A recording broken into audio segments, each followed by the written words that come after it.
Hello friends, আসসালামু আলাইকুম। Welcome back to my Sonai kitchen. আজকে আমি আপনাদের করে দেখাবো কিভাবে নরম এবং ফুলকো ফুলকো পরোটা তৈরি করতে হয়। চলুন তাহলে দেখিয়ে দিচ্ছি এই নরম ফুলকো পরোটা কিভাবে তৈরি করেছি। চুলাতে আমি আগে থাকতেই প্যান বসিয়ে দিয়ে তার মধ্যে দিয়ে দিয়েছি পানি। এখন এর মধ্যে দিয়ে দিলাম আমি লবণ। এখন আমি এটাকে নেড়ে মিশিয়ে দিচ্ছি পানির সাথে। পানিটা আমার ফুটতে শুরু করেছে। এখন এর মধ্যে দিয়ে দিচ্ছি আমি পরিমাণ অনুযায়ী ময়দাটা দেওয়ার পর চুলার আঁচ মিডিয়াম আঁচে রেখে এটাকে অনবরত নেড়ে চেড়ে খুব ভালোভাবে এটাকে সিদ্ধ করে নিতে হবে।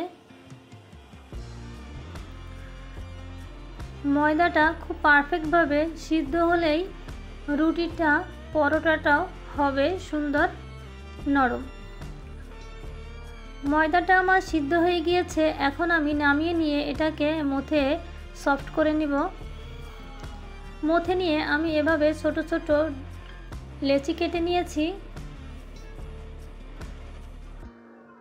এখন আমি খুব ভালোভাবে এটাকে মাখিয়ে নিয়ে এটা থেকে আমি প্রথমে একটা রুটি বানিয়ে নিব। সামান্য একটু আটা দিয়ে আমি এখন প্রথমে গোল একটা রুটি বানিয়ে নিব। রুটিটা আমার বানানো হয়ে গিয়েছে। এখন এর মধ্যে আমি দিয়ে দিচ্ছি কিছুটা পরিমাণ সয়াবিন তেল দিয়ে এটাকে আমি খুব ভালোভাবে চারপাশ খুব ভালোভাবে মাখিয়ে দিচ্ছি। মাখানো হয়ে গিয়েছে। এখন আমি এক সাইড এভাবে ভাঁজ করে নিচ্ছি, আবার এর উপরে অন্য সাইড রুটি দিয়েও ভাঁজ করে নিচ্ছি। দেখুন বন্ধুরা, খেয়াল করে দেখুন আমার ভাঁজটা। এখন আমি এই পাশ থেকে একটা উঠাবো আর ওই পাশ থেকে একটা উঠাবো। উঠানো হয়ে গিয়েছে। এখন আমি এর তিন সাইড এভাবে চেপে চেপে মুখটাকে আটকিয়ে দিচ্ছি।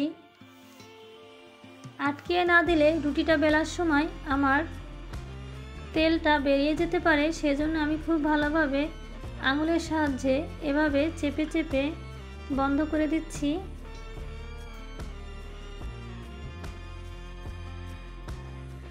এটা হয়ে গিয়েছে।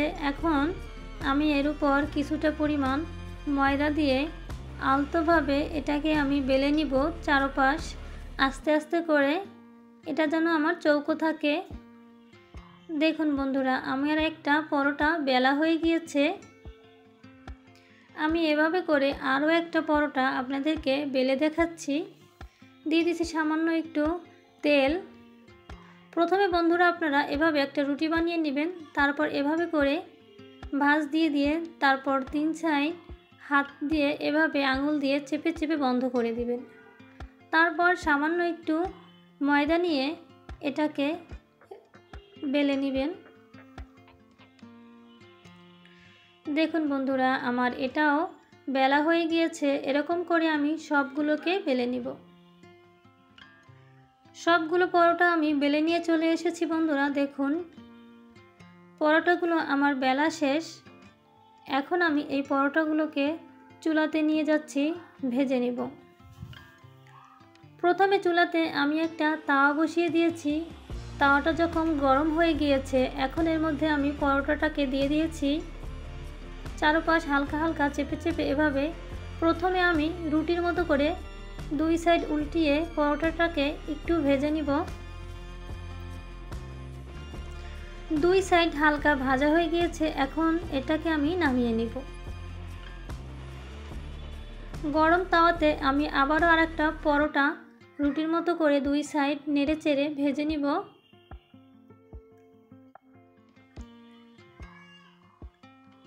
সবগুলো পরোটা আমার ভাজা হয়ে গিয়েছে বন্ধুরা, দেখিয়ে দিচ্ছি। এখন চুলাতে আমি দিয়ে দিব প্যানের উপর তেল দিয়ে আমি পরোটাটাকে দিয়ে দিচ্ছি। পরোটাকে হালকা নেড়ে চেড়ে আমি দুই সাইডই ভেজে নিচ্ছি। দেখুন বন্ধুরা, পরোটাটা আমার ফুলে উঠেছে।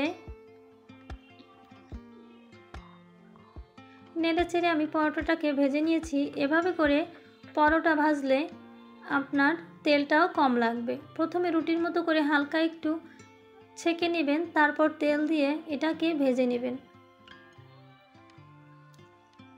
এভাবে করে আমি সবগুলো পরোটাই ভেজে নিয়ে এসেছি। দেখুন বন্ধুরা, পরোটাগুলো আমার ভাজা হয়ে গিয়েছে, কতটা সুন্দর কালার চলে এসেছে।